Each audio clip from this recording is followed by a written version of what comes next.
Hey, I hope everyone had a great Thanksgiving break and stayed safe and got to spend some time with their family or at least got to eat some good food.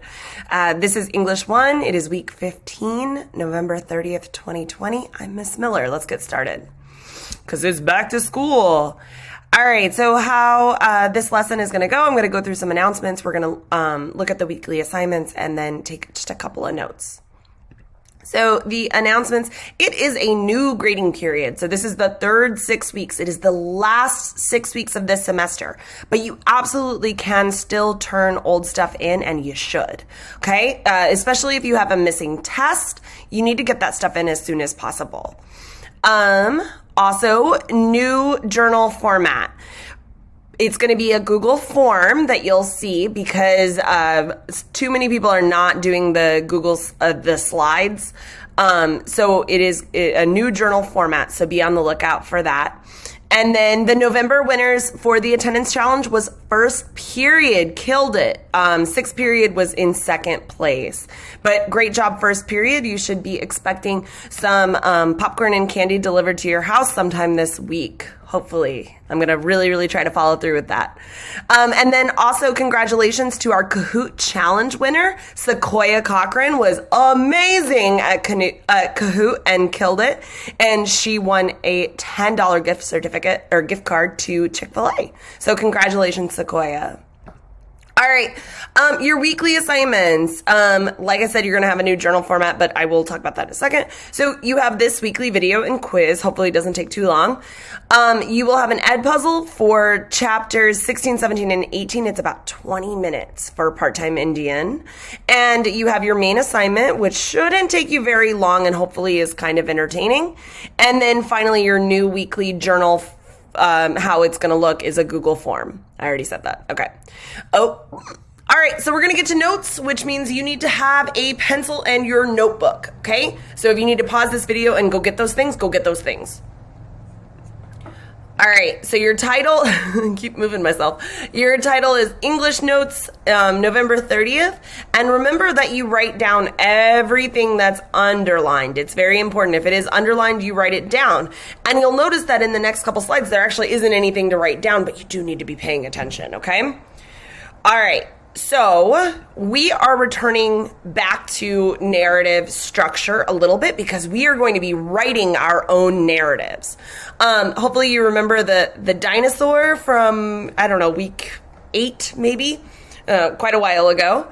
And that's how I created the diagram for you to learn narrative structure, okay? So I'm just going to go through this really quick. You don't have anything to write down at the moment.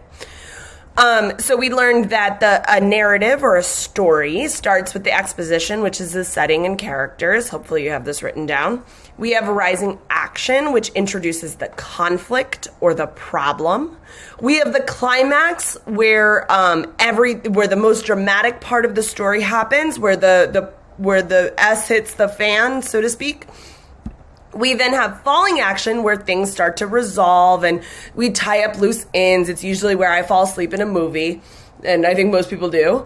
And then finally we have the resolution, how everything works out, how everything ends up, okay? The very final part of a story. And then all of those things work towards a major theme, okay? So this is how pretty much every story is organized, at least to some degree. But we're going to be talking about it in a slightly different way when we write our own narratives. And I want you to start thinking about stories, movies, books, TV shows, and how they're organized in the same way, but using slightly different words. So every story has a somebody or a main character. Every story has the main character's goal or motivation or what they're trying to do. Anything that they're working towards is somebody wanted, okay? And then, but they have a problem. They have something standing in the way of them getting to their goal. And they then have to figure out how to solve that problem. So they have a okay? So how they solve their problems. And then finally, the resolution is then what happens in the end? Does it work out? Does it not work out? Okay? So this format is often referred to as somebody wanted but so then. And that's how we are going to start thinking about writing our own narratives. Okay? And also, this is the main part of your quiz, so you really need to remember this part. So take a second and write this down and put it in your notes. This is your assignment for the week, which is going to be using the same structure. So I'm going to read the instructions. It says, complete the graphic organizer about your favorite book, anime, movie, or episode of a TV show. So, and in each box, there should be a complete sentence, okay? So somebody, who is the main character? What are they like? What did the main character want? What is their goal? What is the problem? What do they do to solve the problem? And then how does it work out in the end? If you need an example of this, it is actually, if you scroll down on this assignment, you can see an example of, I did Mulan, okay? Which is something that you are familiar with, or probably familiar with. I don't want to assume anything.